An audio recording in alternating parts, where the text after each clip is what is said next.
নমস্কার, আমার চ্যানেলে সবাইকে স্বাগতম। আজকে আমরা আলোচনা করব মুখের ভেতর হওয়া ঘা নিয়ে। এটাকে বলা হয় ক্যাঙ্কার সোর। মুখের মধ্যে দেখবেন অনেক সময় ছোট ছোট সাদা সাদা ক্ষত তৈরি হয়, হঠাৎ করেই তৈরি হয়ে যায়, প্রচন্ড ব্যথা হয়, ফুলে যায়, খাওয়ার সময় জ্বালা করে। এটা কিন্তু শিশুদের প্রচুর দেখা যায়, বড়দেরও মাঝে মধ্যে হয়ে থাকে। এটাই হচ্ছে ক্যাঙ্কার সোর।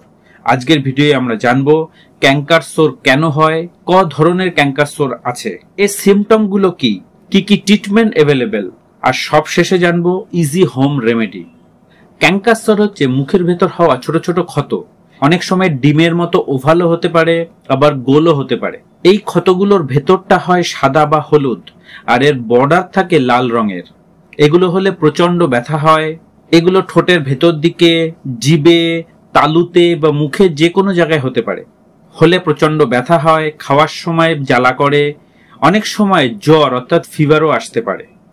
শিশুদের মধ্যে ক্যাঙ্কার সোর খুব কমন। দীর্ঘদিন ক্যাঙ্কার সোর থাকলে শিশুদের বডি ওয়েটও কমে যেতে পারে।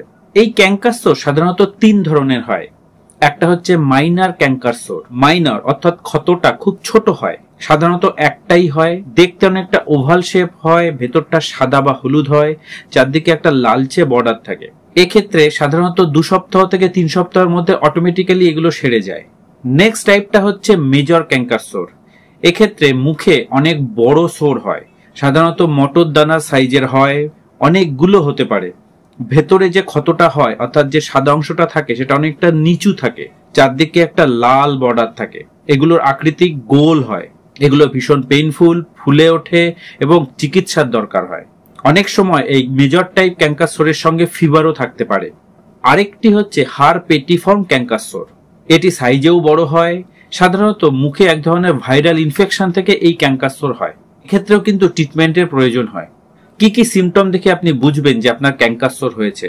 হঠাৎ করে মুখে একটা ক্ষত তৈরি হবে, ক্ষতর ভেতরটা সাদা বা হলুদ হবে, অনেক সময় নিচু গর্ত মতন হয়, বাইরে একটা সুন্দর লাল বর্ডার থাকে, জায়গাটা ফুলে যায়, ব্যথা হয়, শিশুরা খেতে চায় না, সাথে ফিভার থাকতে পারে। অনেক সময় মানুষের বডি ওয়েটও কমে যায় এই ক্যাঙ্কার সোরের জন্য। এবার আলোচনা করব কজ বা কারণ নিয়ে। ক্যাঙ্কার সোর কেন হয়? সাধারণত ক্যাঙ্কার সোর হয়ে থাকে ভিটামিন B12 আর ভিটামিন B6 ডেফিসিয়েন্সির জন্য, সাথে জিঙ্কের ডেফিসিয়েন্সি এবং আয়রনের ডেফিসিয়েন্সি থেকেও হতে পারে। অর্থাৎ আপনি যদি সঠিক পরিমাণে সুষম খাদ্য না খান তাহলে আপনার ক্যাঙ্কার সোর হওয়ার সম্ভাবনা বেশি হয়ে যায়। শিশুদের অনেক সময় ভিটামিনের ডেফিসিয়েন্সি হয় বলে ওদের মুখে এই ক্যাঙ্কার সোর দেখা যায়। কিছু কিছু ব্যাকটেরিয়ার জন্য বা কিছু কিছু ভাইরাসের জন্য অনেক সময় মুখে ক্যাঙ্কার সোর হয়, যেমন হারপিস ভাইরাস খুব কমন, যেটা মুখে ক্যাঙ্কার সোর তৈরি করে। এবার আলোচনা করব কি কি ট্রিটমেন্ট অ্যাভেলেবেল। সাধারণত ডক্টররা প্রথমে টপিক্যাল ব্যথা কমানোর ওষুধ দেয়, অর্থাৎ ব্যথা কমানোর ক্রিম দেয়, যেটা ক্ষতস্থানে লাগাতে হয়। এর সঙ্গে অ্যান্টিবায়োটিক ক্রিম থাকে, সেটাও ক্ষতস্থানে লাগাতে হয়। মাউথ ওয়াশ ইউজ করতে বলেন, যাতে বারবার কুলকুচি করলে মুখের ইনফেকশন কমে যায়। জ্বরের ওষুধ দেওয়া হয়। আর শেষে ভিটামিন এবং ফুড সাপ্লিমেন্ট দেওয়া হয়, যাতে শরীরে যে ভিটামিন আর মিনারেলের ঘাটতি হচ্ছিল সেটা পূরণ হয়ে যায়। ক্যাঙ্কার সোরের ট্রিটমেন্ট কিন্তু খুব সহজ। অনেক সময় যদি মাইনর ক্যাঙ্কার সোর হয়, সাধারণত 2 সপ্তাহের মধ্যে নিজে থেকেই ঠিক হয়ে যায়। এবার আলোচনা করব ইজি হোম রেমেডি, যেটা আপনি বাড়িতে নিজেই করতে পারেন। এতে ক্যাঙ্কার সোর হওয়ার প্রবণতাটা অনেক কমে যাবে, আর ক্যাঙ্কার সোর হলেও সেটা বাড়বে না। নাম্বার 1, প্রতিদিন একটা গ্লাসে হালকা উষ্ণ গরম জল নিয়ে তার মধ্যে 2 চামচ লবণ দেবেন, অথবা 2 চামচ বেকিং সোডা দেবেন। এটা দিয়ে দিনে অন্তত 5 বার কুলকুচি করতে হবে। কুলকুচি করলে ক্ষতটা অর্থাৎ ক্যাঙ্কার সোরটা যেমন সেরে যাবে, তেমনি ইনফেকশন হওয়ার চান্সও অনেক কমে যাবে। নাম্বার 2, মিল্ক অফ ম্যাগনেসিয়া পাওয়া যায়।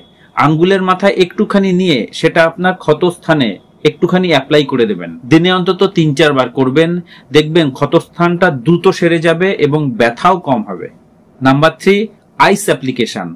যখন জ্বালা করবে বা জায়গাটা ফুলে যাবে তখন আইস অ্যাপ্লাই করতে হবে, অথবা কোল্ড ওয়াটার মুখে দিয়ে কিছুক্ষণ রেখে দিতে হবে। বিশেষ করে খাওয়ার সময় জ্বালা করে বলে খাবার ঠিক 5 মিনিট আগে এবং খাওয়া হয়ে যাওয়ার 5 মিনিট পরে ক্ষতস্থানে যদি আইস অ্যাপ্লাই করতে পারেন, জায়গাটায় ইনফ্লামেশন কম হবে, জ্বলন কম হবে এবং দ্রুত সেরে যাবে।